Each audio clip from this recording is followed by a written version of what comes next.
Before what would soon be his epic battle with SCP-096, the Anti-Devil was going totally ballistic in his containment chamber.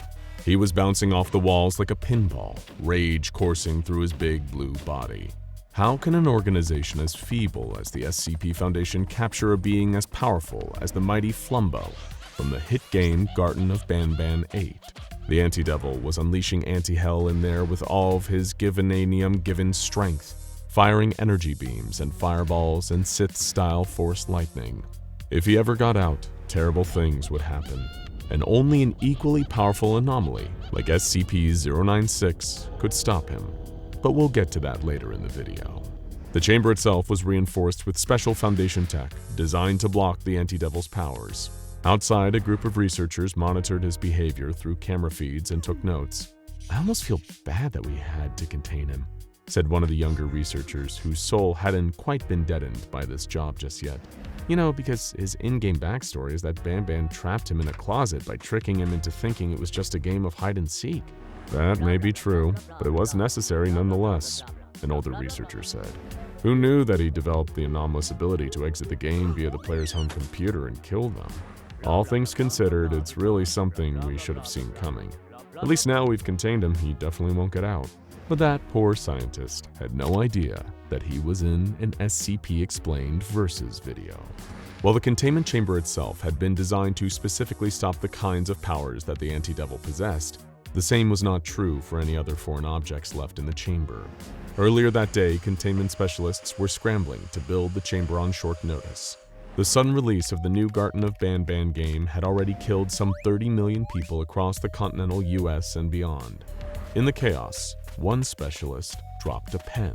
And during all the stress of getting the Anti-Devil into the chamber, nobody had thought to pick the pen back up, which would play right into the Anti-Devil's hands the second he noticed it.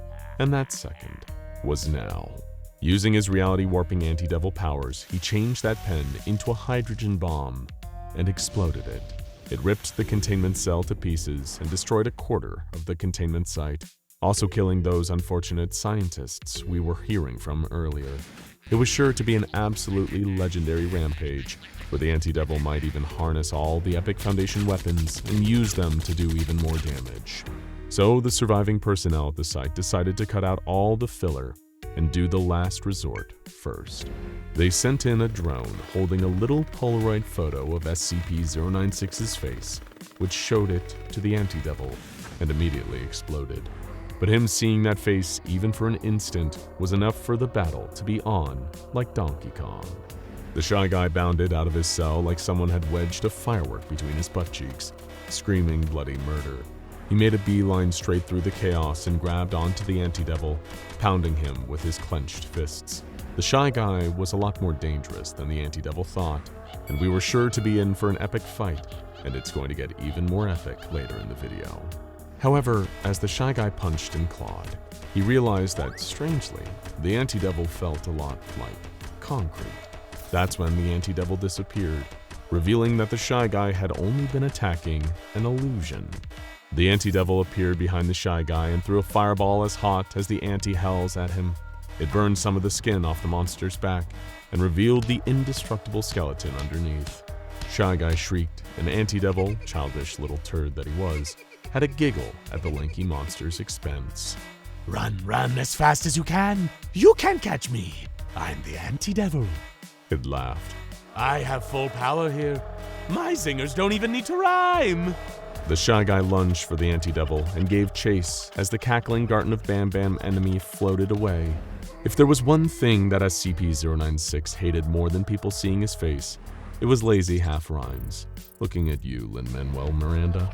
Even the Shy Guy, never the sharpest of the SCPs, could sense that something was wrong about the hallway he was chasing the Anti-Devil down. It kept getting longer, and the Anti-Devil wasn't even moving, just altering the hall like some evil infinite treadmill. Figured you could get some exercise, fatty. The Anti-Devil cackled. Come on! Feel the burn. The Shy Guy leapt up with such force that it somehow escaped the spatial anomaly that the Anti-Devil was generating. But the monster was prepared. With a mere thought, the entire hallway flipped upside down, and the Shy Guy hit the ceiling, which had now become the floor. The Anti-Devil vanished through the wall, phasing seamlessly through with an echoing laugh. But that wouldn't be enough to stop the Shy Guy, who had an ace up its metaphorical sleeve. It had an innate psychic sense of the position of anyone who has seen its face, so none of these illusions would hold it back for long. It smashed straight through the wall like the Kool-Aid Man to chase the Anti-Devil.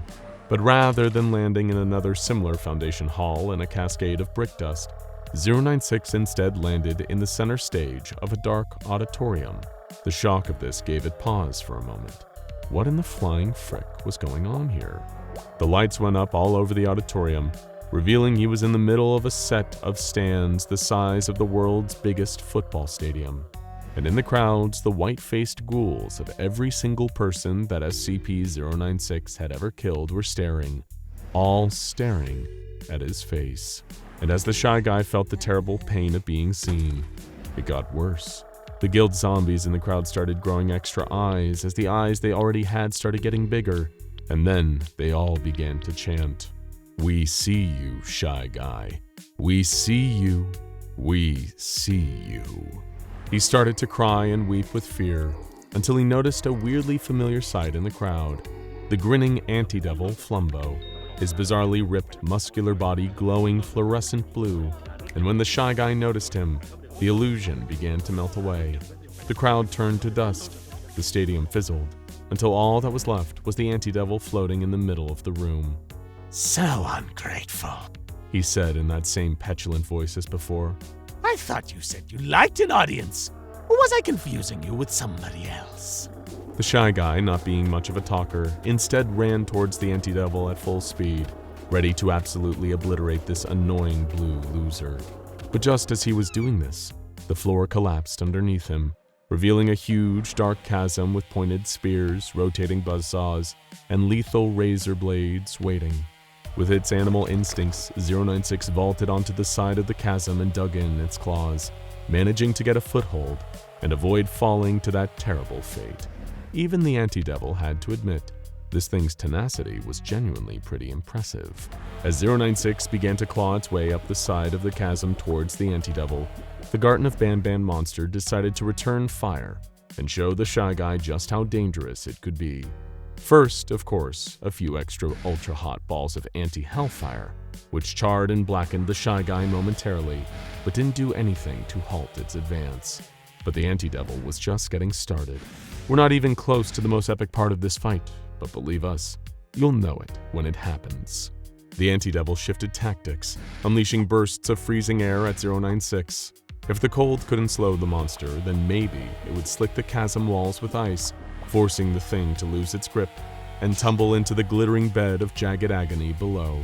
But no, it still persevered.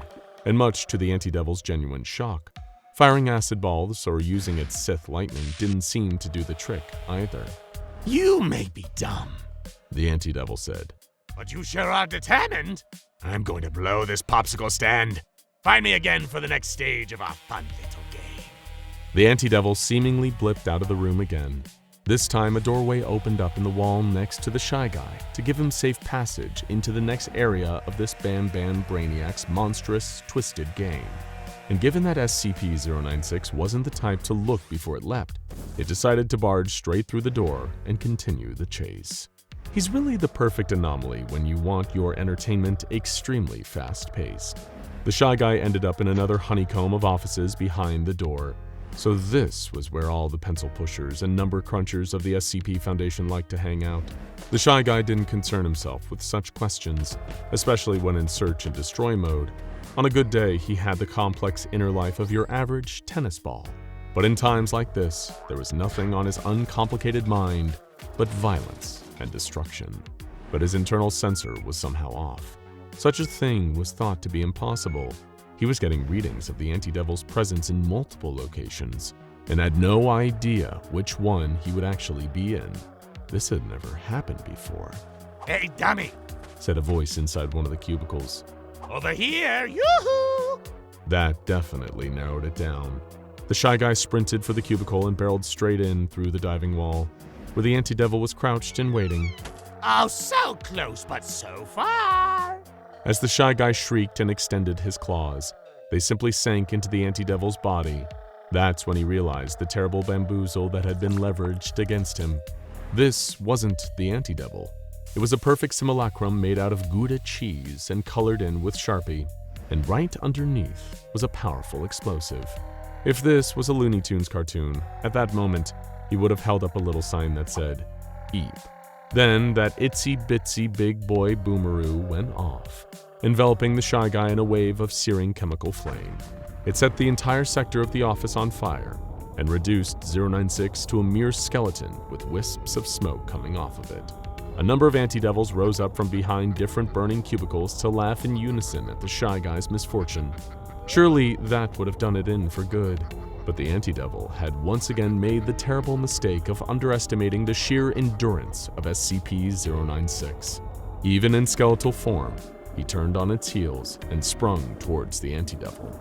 With the Anti-Devil and his magical clone standing so close together, it was a lot easier to tell which of them was the real deal.